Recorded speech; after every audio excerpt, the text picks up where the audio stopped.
భారత్ పాకిస్తాన్ డీజీఎంఓల చర్చలు కొనసాగుతున్నాయి. ఈ చర్చల్లో భారత్ డీజీఎంఓ రాజీవ్ ఘాయ్, పాక్ డీజీఎంఓ ఆసిఫ్ గఫూర్ పాల్గొన్నారు. రెండు దేశాల డీజీఎంఓలు హాట్ లైన్లో చర్చిస్తున్నారు. కాల్పుల విరమణ ఉల్లంఘనపై భారత్ నిలదీయనుంది. పాకిస్తాన్ ఫేక్ ప్రచారంపైన భారత్ నిలదీసే ఛాన్స్ కనిపిస్తోంది. భారత్ పెట్టే డిమాండ్స్ పైన ఉత్కంఠ నెలకొంది. పాకిస్తాన్కు టెర్రరిస్టులతో లింకుల సాక్ష్యాలు భారత్ బయటపెట్టనుంది. ఉగ్రవాదుల అణిచివేతే ప్రధాన డిమాండ్గా భారత్ చర్చించే అవకాశం కనిపిస్తోంది.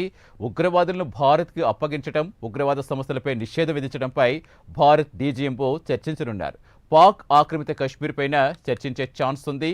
చర్చల వివరాలు మధ్యాహ్నం 2:30కు రక్షణ శాఖ మీడియాకు వివరించనుంది.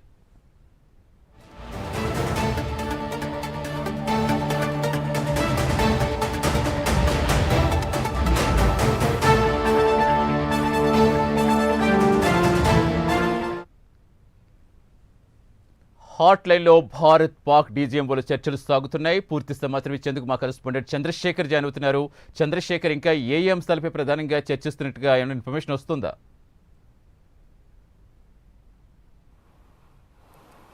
రైట్ సతీష్, ఈరోజు ఏదైతే 10వ తేదీన కాల్పుల విరామానికి సంబంధించినటువంటి సీజ్ ఫైర్ పెట్టారో, ఈ సీజ్ ఫైర్కి సంబంధించినటువంటి ఆ చర్చలంతా కూడా ఈరోజు అయితే సుదీర్ఘంగా సాగుతున్నటువంటి పరిస్థితి కనిపిస్తుంది. ఈరోజు 12 గంటల ప్రాంతంలో ఇరు దేశాలకు సంబంధించినటువంటి డీజీఎంఓలు ఇద్దరు కూడా ఆ హాట్ లైన్లు అయితే చర్చించుకుంటున్నారు. ప్రధానంగా చూసుకుంటే పాకిస్తాన్కి సంబంధించినటువంటి ఉగ్రవాదం ఏదైతే ఉందో, ఉగ్రవాద అంశాలపైన భారత్ అయితే ప్రధాన డిమాండ్ పెట్టేటటువంటి పరిస్థితి అయితే కనిపిస్తుందని చెప్పుకోవచ్చు. ముఖ్యంగా చూసుకుంటే అక్కడ ఉన్నటువంటి ఉగ్రవాదుల ఏరువేతతో పాటు అక్కడ ఉన్నటువంటి ఉగ్రవాదులను కూడా భారతదేశానికి అప్పగించాలంటూ కూడా పాకిస్తాన్ పైన భారతదేశానికి సంబంధించిన డీజీఎంఓ ప్రధాన డిమాండ్ అయితే పెట్టారు. అలాగే ఏదైతే కాల్పుల విరామానికి సంబంధించినటువంటి ఒప్పందం ఏదైతే ఉందో, ఒప్పందం ఉల్లంఘించి కూడా పాకిస్తాన్ నుంచి కాల్పులు అయితే జరిగినట్లు తెలుస్తుంది. దీనికి సంబంధించినటువంటి ఆ విషయాన్ని కూడా ఆయన ముందు ప్రస్తావించినటువంటి పరిస్థితి అయితే కనిపిస్తుంది చెప్పుకోవచ్చు. అలాగే ఏదైతే పాకిస్తాన్కి సంబంధించినటువంటి ఫేక్ ప్రచారం ఏదైతే ఉందో, అంటే భారతదేశానికి సంబంధించినటువంటి వైమానిక దళాలను దెబ్బతీసామంటూ కూడా అక్కడ ఉన్నటువంటి భూభాగాన్ని నాశనం చేశామంటూ కూడా పాకిస్తాన్ ఏదైతే ఫేక్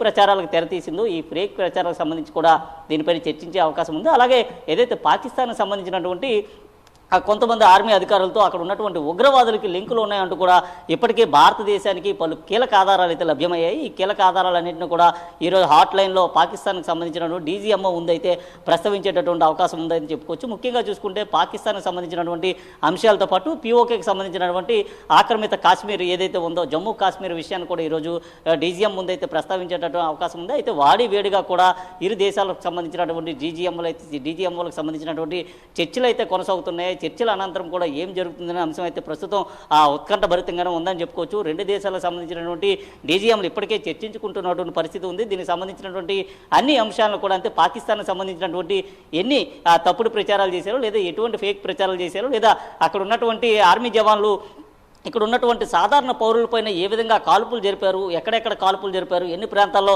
కాల్పులు జరిపారు, ఇవన్నీ కూడా ఒక రికార్డు బైగా అయితే ఆ భారత్కు సంబంధించినటువంటి డీజీఎంఓ ఇప్పటికే నోట్ చేసుకునే పరిస్థితి కనిపిస్తుంది. అయితే ప్రస్తుతం జరుగుతున్నటువంటి హాట్ టాపిక్ కూడా ప్రస్తుతం ఉత్కంఠభరితంగానే జాగేటటువంటి అవకాశం ఉందని చెప్పుకోవచ్చు. అయితే హాట్ లైన్లో దీనికి సంబంధించినటువంటి అన్ని అంశాలను కూడా పాకిస్తాన్ డీజీఎంఓ ఉంది, అయితే భారతదేశానికి సంబంధించినటువంటి డీజీఎంఓ ఉంచేటటువంటి పరిస్థితి ఉంది. ముఖ్యంగా చూసుకుంటే ప్రస్తుతం కొనసాగుతున్న చర్చలు ఏవైతే ఉన్నాయో, చర్చల నేపథ్యం భారతదేశానికి సంబంధించిన ఉగ్రవాదులు ఏ విధంగా దాడి చేశారో, లేదా ఇక్కడ ఉన్నటువంటి అమాయకులను ఎంతమందిని పొట్టను పెట్టుకున్నారనే అంశాలు కూడా ప్రస్తుతం తెరపైకి వస్తున్నటువంటి పరిస్థితి ఉంది. దీనికి సంబంధించినటువంటి కీలక ఆధారాలు కూడా పూర్తిగా భారత్ దగ్గర ఉండడంతో ఇవన్నీ కూడా పాకిస్తాన్కి సంబంధించినటువంటి డీజీఎంఓ అయితే ముందు అయితే ఉంచనుంది. ఈ నేపథ్యంలో జరుగుతున్నటువంటి వాడి వేడి చర్చలు ఏవైతే ఉన్నాయో, వాడి వేడి చర్చలు కూడా మరికొద్ది సేపట్లోనే కులంకోసంగా బయటకు వచ్చేటటువంటి అవకాశం ఉంది. ముఖ్యంగా చూసుకుంటే అక్కడ నుంచి చొరబాటుదారులు భారతదేశంలోకి ఏ విధంగా వస్తున్నారు, వీరందరిపైన ఏ విధంగా దాడులు చేస్తున్నారు, అక్కడ ఉన్నటువంటి ఉగ్రవాదులతో ఉన్నటువంటి లింకులు ఏంటి, గతంలో భారత్లో జరిగినటువంటి ఏదైతే ముంబై కాల్పులు కానీ, మరి పుల్వామాకి దాడి కానీ, లేదా మొన్న జరిగినటువంటి ఆ పెహల్గాం దాడి కానీ, ఈ దాడులన్నింటికి సంబంధించినటువంటి ఆధారాలన్నీ కూడా భారత వద్ద ఉన్నాయి. ఇవన్నీ కూడా పాకిస్తాన్కి సంబంధించిన డీజీఎంతో కూడా చర్చిస్తున్నారు. అయితే దీనికి సంబంధించినటువంటి పూర్తి సమాచారం వచ్చేటటువంటి అవకాశం ఉంది. ముఖ్యంగా ఈరోజు జరిగేటటువంటి ఆ చర్చలు ఏవైతే ఉన్నాయో, చర్చలకు సంబంధించినటువంటి పూర్తి విషయాలు మధ్యాహ్నం 2:30 గంటల ప్రాంతంలో కేంద్ర రక్షణ శాఖ మంత్రి అయితే మీడియా ముందు ప్రవేశపెట్టే అవకాశం ఉంది. Satish, right, thank you Chandrasekhar.